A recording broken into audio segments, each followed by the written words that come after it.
A juiz esclarece. Vamos continuar na temática da Lei Tutelar Educativa e nesta sessão vamos falar da audiência prévia.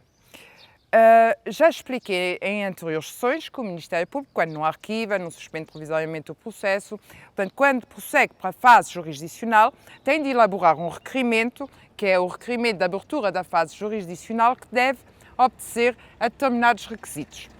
Nesse requerimento deve constar necessariamente a identificação do jovem, que é alvo da intervenção tutelar educativa, a identificação dos seus pais ou representantes ou das pessoas à guarda das quais se encontra. Portanto, tem de conter todos os dados identificativos do jovem, tem de haver narração dos factos que consubstanciam em abstrato a prática de crime, portanto, das circunstâncias de tempo, lugar, de todas as circunstâncias, portanto, que envolvem a prática desses factos. Tem de haver ainda descrição dos factos relativos à personalidade, à ambiência social, familiar do jovem. Portanto, todos os factos que permitam concluir se o jovem carece ou não da intervenção tutelar educativa. Claro que os factos que são imputados ao jovem têm de conter, portanto, a data da prática dos factos, os lugares, a identificação dos demais intervenientes, todas as circunstâncias que for possível apurar relativamente à prática desses factos deve constar do requerimento de abertura do jurisdicional. Relativamente ao requerimento do Ministério Público da abertura da fase jurisdicional, portanto, esse requerimento tem de conter ainda a indicação da prova. Podem ser indicadas até 20 testemunhas ou, em casos mais complexos e relativamente a determinado elenco de crimes mais graves, esse limite pode ser elevado, se assim o justificar, a descoberta da verdade material. Para além disso, esse requerimento tem de conter a data e assinatura de quem o elaborou. Portanto, há uma série de formalidades que têm de ser respeitadas pelo Ministério Público, porque, se não o forem, já vamos ver que consequências daí podem advir. Portanto, o requerimento é notificado aos intervenientes, ao jovem, aos representantes, aos pais ou pessoas à guarda das quais se encontra, ao defensor. Portanto, todos eles são notificados desse requerimento de abertura da fase jurisdicional e, depois disso, o requerimento é apresentado ao juiz para apreciação. Se o requerimento não contiver alguma das menções que eu mencionei, portanto, a descrição dos factos relativos que poderiam consubstanciar a prática de crime, a descrição dos factos que justificam a necessidade de educação do jovem para o direito, se não contiver prova, se faltar algum dos requisitos que eu enunciei, o juiz poderá rejeitar o requerimento, que terá de ser devolvido ao Ministério Público e, se for caso disso, aperfeiçoado de forma a poder ser apreciado depois na fase jurisdicional. Portanto, tirando essa situação em que há rejeição do requerimento para a abertura da fase jurisdicional, o que pode também acontecer é que, estando em causa factos que, se fossem crimes, seriam puníveis com pena de prisão superior a 3 anos, se o Ministério Público entender que naquele momento já não há necessidade de educação do jovem para o direito, poderá propor ao juiz que se arquive o processo e, se o juiz verificar que, de facto, naquele momento já não há necessidade de aplicar nenhuma medida tutelar educativa para que aquele jovem interiorize que é necessário viver de forma digna e responsável na comunidade, poderá, de facto, arquivar o processo. Se não se verificar nenhuma destas hipóteses de rejeição ou de arquivamento, nesta situação que eu mencionei, de duas uma. Ou o processo, ou se designa data para a audiência prévia, que é em que se faz uma apreciação, é uma diligência em que se faz uma apreciação sumária dos factos com aplicação de medida, ou se designa a data, ou se encaminha o processo, não se designa a data logo para a audiência, encaminha-se o processo para a audiência final. Isso acontece nos casos em que é proposta a medida de internamento. Quando é proposta pelo Ministério Público medida de internamento, o processo não pode ir para a audiência prévia, porque essa audiência destina-se às situações menos gravosas em que não são tão prementes as necessidades de educação do jovem para o direito. Sempre que no requerimento de abertura da fase jurisdicional o Ministério Público proponha a aplicação de uma medida de internamento, o processo terá necessariamente de prosseguir para a fase da audiência que iremos ver, portanto, como é que se processa na próxima sessão. Relativamente à audiência prévia, que é, como disse, para aquelas situações em que não é proposta a medida de internamento, mas qualquer outra das medidas tutelares e educativas que a lei prevê, que também iremos esmiuçar noutra sessão, o juiz designa a data para a realização da audiência prévia. Essa audiência prévia, como disse, já é pública, tem de ser sempre preservado, na medida do possível, o nome do jovem, mas pode ter assistência. São convocados o jovem, o defensor, os representantes, pais ou pessoas da guarda das quais se encontra o jovem, os ofendidos também são convocados, sendo certo que, em qualquer circunstância, a audiência prévia não poderá ter lugar sem a participação obrigatória do Ministério Público e do defensor. Se no decurso, portanto,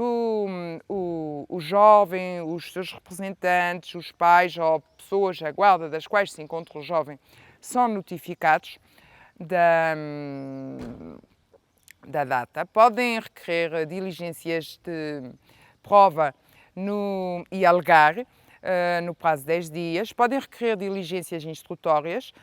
e o juiz irá apreciar todos esses requerimentos que terão de ser tidos em conta na realização da audiência prévia.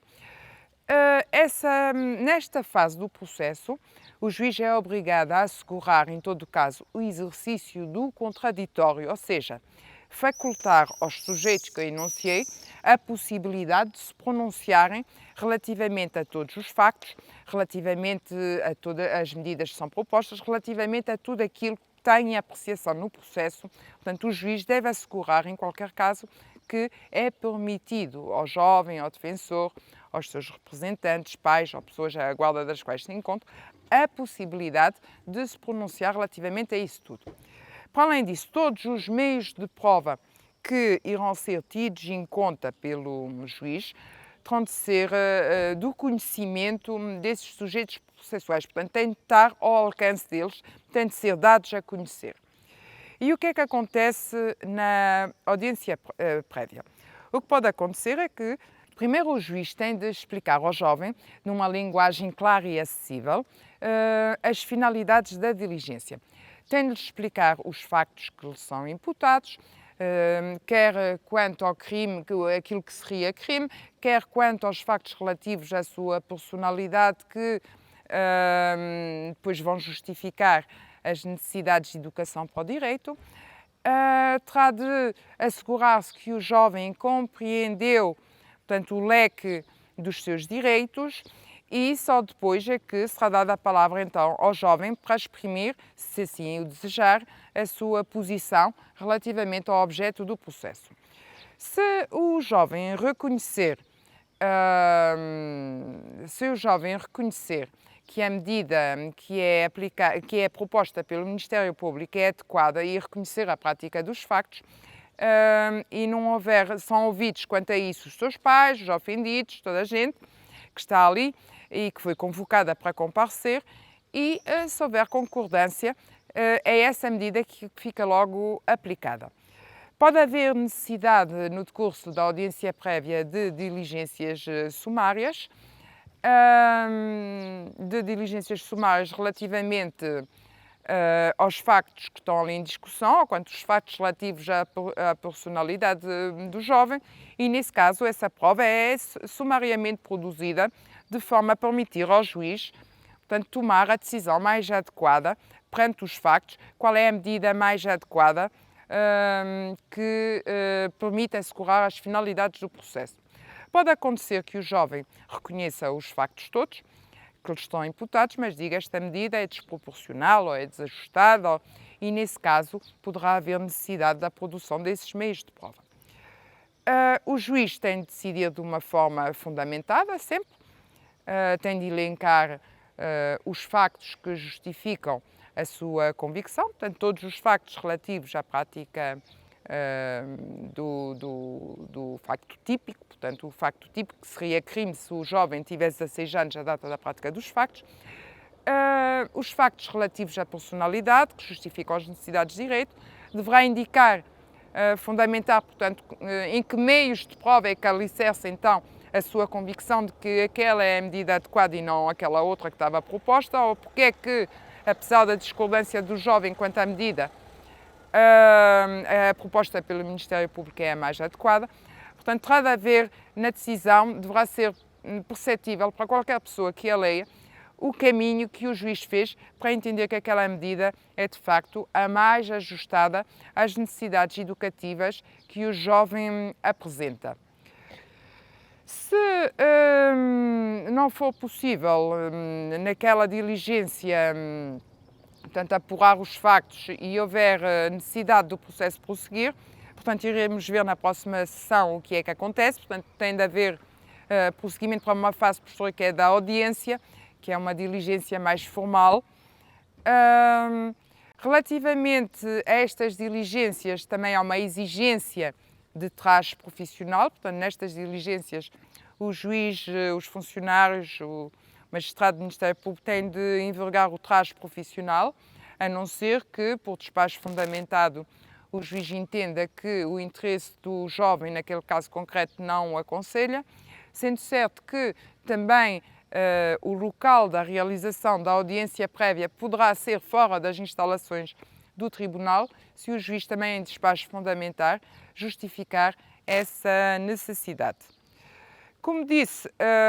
quando a decisão no termo da audiência prévia tem de ser fundamentada, portanto, se for por acordo de todos os intervenientes, é homologado, de certa forma, aquilo que vem proposto pelo Ministério Público, com a aplicação, portanto, o reconhecimento dos factos pelo jovem e a aplicação da medida que é proposta pelo Ministério Público, é, diria, a situação mais comum que sucede nestas circunstâncias, é a homologação. Em quase todas as audiências prévias que tive de presidir, houve, diria, em quase todas, a homologação das medidas propostas pelo Ministério Público, quer porque o jovem entende, percebeu a finalidade do processo, percebeu a finalidade da medida proposta e aceita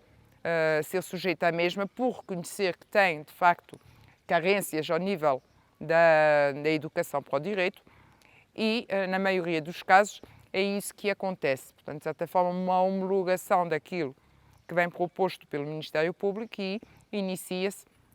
após trânsito dessa decisão, a execução da medida. Relativamente a esta fase da audiência prévia, penso ter dito o essencial. Bem, haja pela atenção.